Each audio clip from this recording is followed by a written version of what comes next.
This week's episode is brought to you in part by MPix, delivering the highest quality prints and products from your photos. Shoot today, upload tonight, we ship tomorrow. Welcome to Photoshop User TV, brought to you by the National Association of Photoshop Professionals.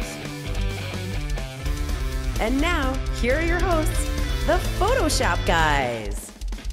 Hey, welcome everyone to a scot-free episode of Photoshop User TV, brought to you by the National Association of Photoshop Professionals and some magazine that's around somewhere. Matt must have taken it with him. So, he's taking his work home with him. If I'm not going to be on the show, you don't have a magazine. So. Just imagine. Insert magazine here. Yes, Photoshop there User magazine. Right there. Okay. All right. Well, welcome everyone. I'm Dave Cross, and with me on the show today is Corey Barker. Hello, hello. And RC Concepcion. Hey, everybody. And we'll also have another special guest appearance from David Cuerdon, photo retoucher extraordinaire. Will be here a little later on. Mm-hmm. Anything else new and exciting? There's some event coming up in the next couple of months, isn't there, that we're doing? It's a small affair in Orlando coming up soon. Yeah, Photoshop World. We don't talk about it enough because it's the coolest thing in the world. If you have not been to one, you really need to go. And we're going to help you. Someone will help you today because we'll get a free conference pass. So you don't have to get yourself there, but the conference pass will be taken care of in today's contest. So make sure you stick around. If nothing else, that's a reason for watching the shows. Exactly. The rest of the stuff is not much use to you. You could win a pass to Photoshop World. So yes, exactly. That's all good. It's like an infomercial. You have to watch the whole thing and then finally order the product. Right. So I thought I would start things off with a little idea here. I was playing around with this idea. I had an idea for a logo and was just playing with text and was kind of like, it looks okay. So I went to this little stock photography site called Photo Express, and there's a lot of, shall we say, interesting photography on that site because, quite frankly, it's the site where photographs that don't quite make it to the really good stock photography sites end up on this one. So sometimes you find some interesting It's like the minor leagues of stock photography. Pretty much. Yeah. So I looked at this photo and I thought, it's a cowboy boot, but it's not the most compelling photograph ever. But then an idea occurred to me, so I thought I might just try this, taking advantage of the good old quick selection tool. Since this thing is on a white background, I can pretty quickly get the whole thing. Wow, hey, it's so quick and it's easy. Hence the name. Hence the name, the quick selection tool. And we'll just take away this little middle part. Looks pretty good. I'm not worrying about being incredibly accurate because my plan here is to add a new layer and just fill it with black. So I get kind of the silhouette of a boot.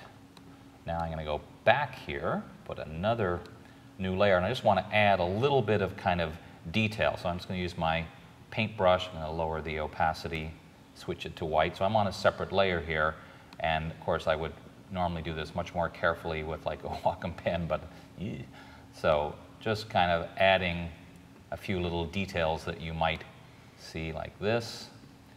And let's just do this one last little bit. That's like trackpad painting 101 for you right there. And so put that back again and just need to kind of clip these together. So I'm going to hold down Option or Alt and click between so the white lines stay inside, and then lower the opacity way down so they're just kind of like little details. Now it's really big right here, so I'm not too worried about the detail because eventually it's going to be very small.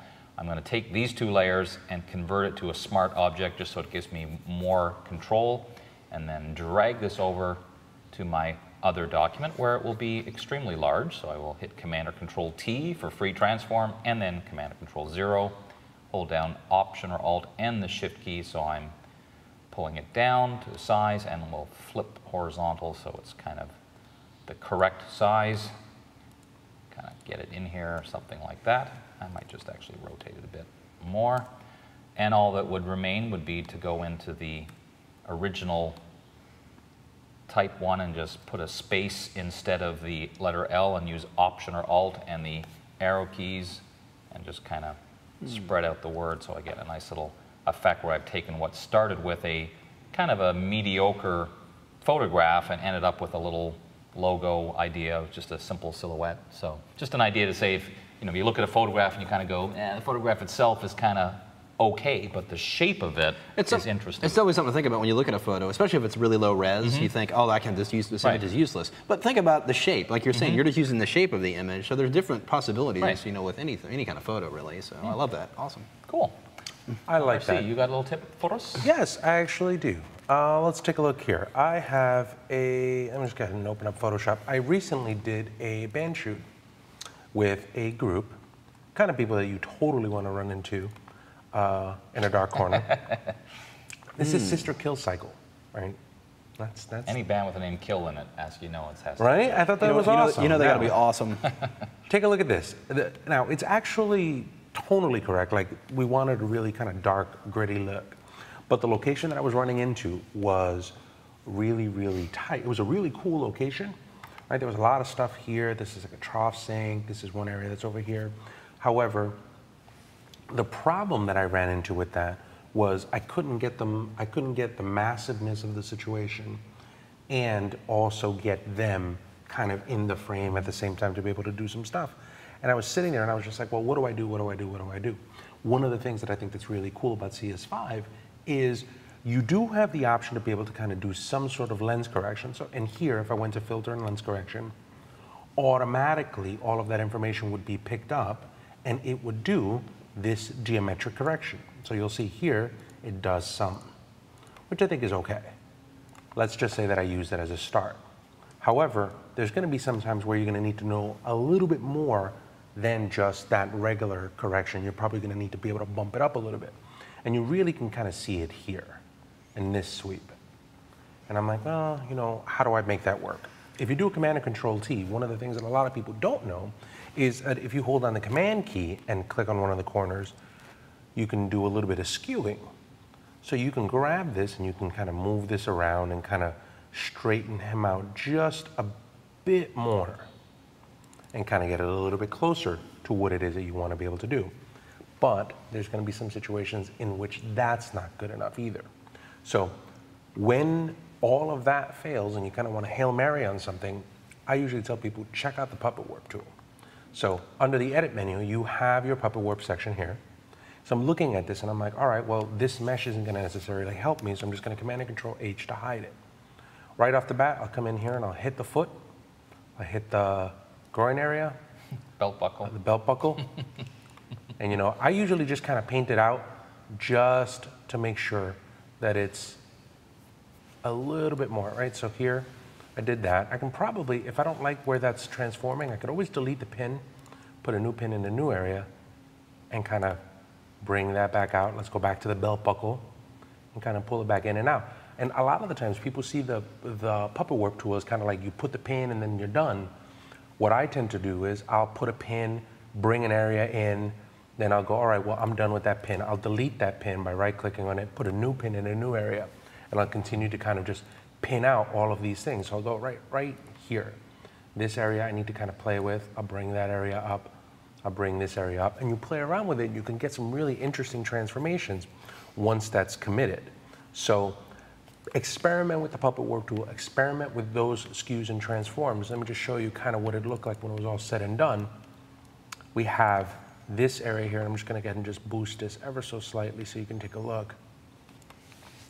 But for the most part, it corrected his distortion, it puts him where we wanted, and you still kind of don't want to run into them.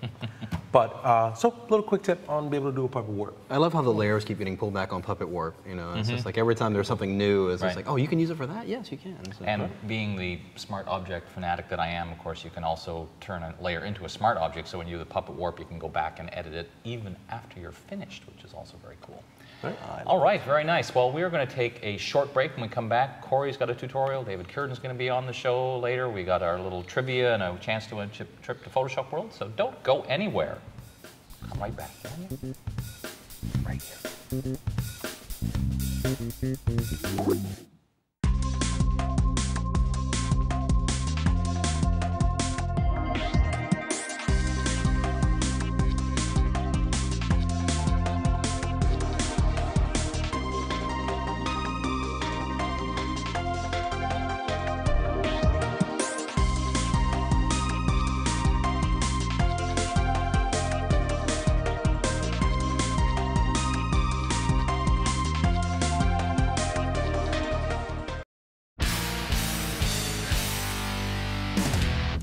Well, hi everyone, we are back. So I'm here with fashion retoucher extraordinaire and all-around cool guy, David Cuerdon. Dave, thanks for joining us. Well, sure. Thanks, Corey. Great Glad to you're be here. here. Dave has taken his time out of happy hour to join us for the show today.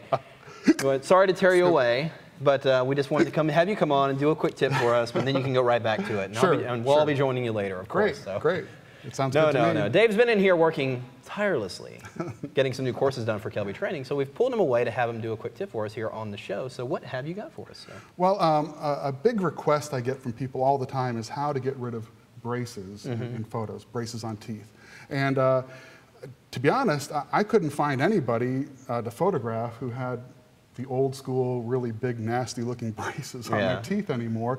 So actually, I got this photo off of iStock photo, and I figured it would be a good example because it would be a little bit of a challenge to get rid of the braces. Now, I'm not going to do the whole thing here. I'm just going to do a couple of teeth because it does take a little bit of time. Right, so, I mean, well, it's one of those things, if you show the first couple of things, and you exactly. if you haven't got it by then, I mean. So I'm actually just going to make a new blank layer right up here, and I'm going to actually just name that layer Clone. And then I'm just going to zoom in, get in really close, and I'm just going to work on getting rid of. Girl's got some grills on her. Yeah, she does, doesn't she? But that's why I picked this photo. Yeah. So I'm just going to grab the clone stamp tool, and actually I'll set my opacity to 100% and leave the blending at normal. That's fine. Okay. So just real basic stuff. Just going to go in, and to be honest, I'm not going to have to worry about doing a perfect job cloning this. I'm not going to even worry if I get like a repeating pattern like you can easily get with the clone tool, because I'll fix that on another layer. But I have to think a little bit. I mean, I have to make sure that I pick from areas that make sense. Like up here at the top, there's a highlight on the tooth. So I'm going to come down, bring that highlight down a little bit. And don't worry, I do see like I'm getting those, everybody calls them railroad tracks from the clone tool.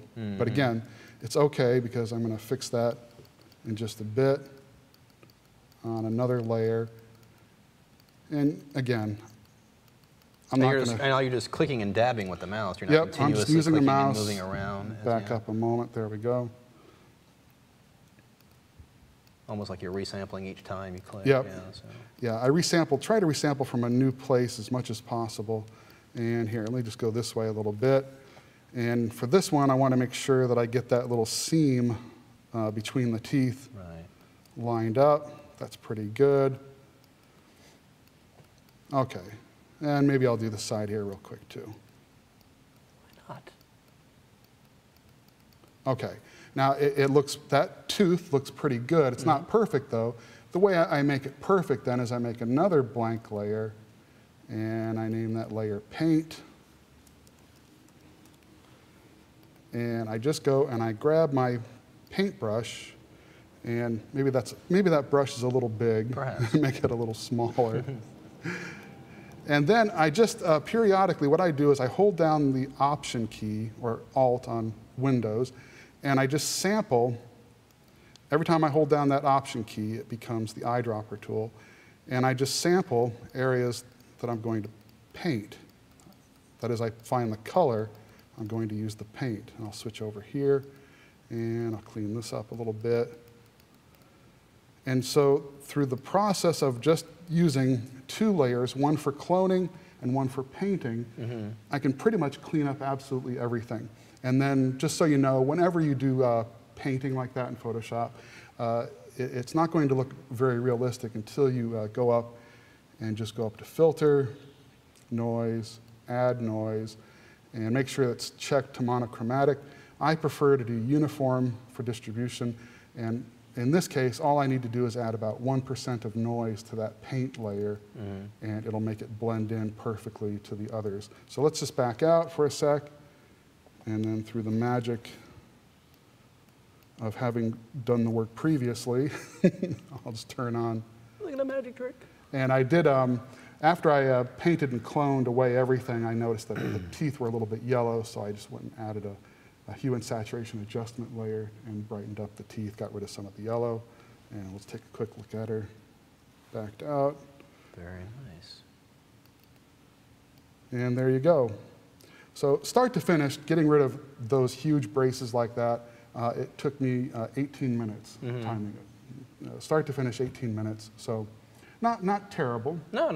And a crucial use of layers, actually. You know, being able to put each of those elements on their own layer in the event you mess up or want to start over. Exactly. You don't have to go all the way back to the beginning. So awesome stuff, man.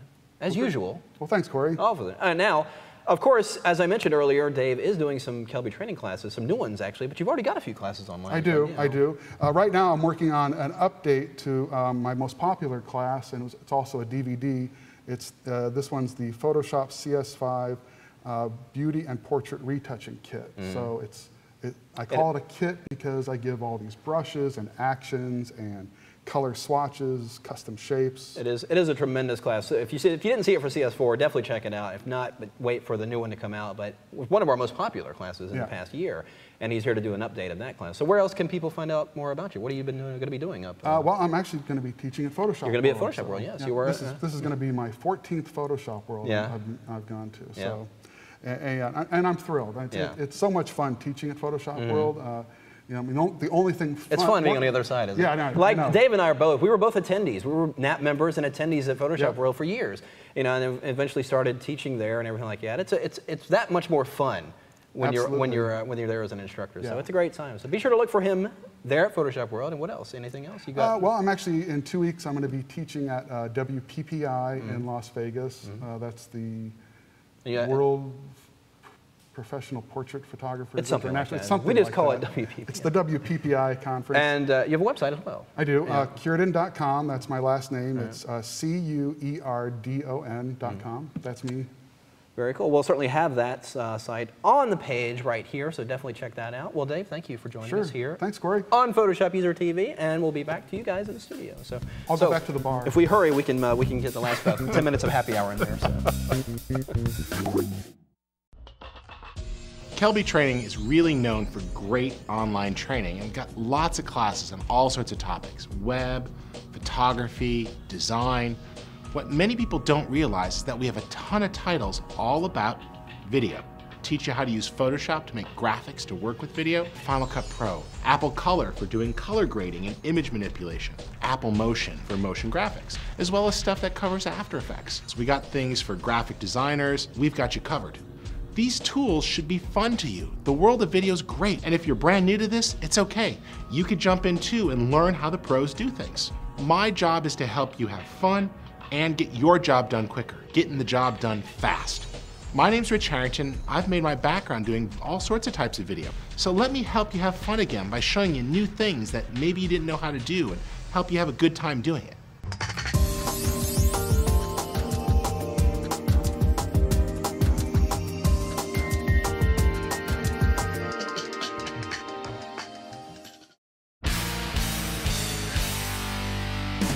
All right, we are back. Once again, a great tutorial from David Cuerdon. I don't know how he comes up with that stuff, but... I can give you one idea. The man is not right. I can give you one idea. I actually was next to him. I think he drinks. I think he... I didn't notice he kind of disappeared for a while before that tutorial His started. breath came back a little bit like alcohol. I think that's a good plan. We should... He's the only person I've ever seen actually carrying a flask. I gotta be honest with you, I think it smelled like pure gasoline. Gasoline. All right, let's get away from that very, very quickly. And Corey's got a quick little thing for us before we get to our chance to win a trip to Photoshop World. I do indeed. Actually, this question came from a seminar. You and I were just in Oklahoma City not too long ago, and a person came up and asked me this question about brushes inside Photoshop. Now, it's a curious question because, as you know, in Photoshop, you go and select your brush tool, and then go to your brush menu here, and then I've got my basic brushes loaded here, but if you go into this flyout menu, you've got a whole bunch of different preset collections of brushes. You've got basic brushes, calligraphy, dry media, all these, and when you want them, you just simply click on it and load it. You can either append it to the existing list, or go ahead and replace the existing brush list. Well, this person asked me, is it possible to have all my brushes visible at one time? And my first response was, well, why would you want to look at all those brushes at one time? Well, she was adamant. She liked, I guess the way she had it set up, and here's an interesting scenario, is that you have a second monitor, or maybe she's an artist or a retoucher, wants to have all those brushes on one big screen so you can just select them at any time. Well, there is a way to do that. Requires a little bit of effort, but here's how you would do that if you wanted to do that. Go to the Edit menu and go down here to the Preset Manager. And here we're looking at the brushes here. And you just go in here and choose load. And I'm not going to do this for every set, otherwise we'd be here for a lot longer than these guys are prepared to deal with. But you just go to your brushes. Now notice I'm in the application folder here in CS5 in presets and then brushes. And here's all those different preset folders. So you go and select a new set and click open, and it adds it to that existing list in there. Doesn't let you do all of them at the same time, does it? Doesn't? I don't know, actually. I just was thinking that. It's a good question. Let's try that. Oh, maybe it does.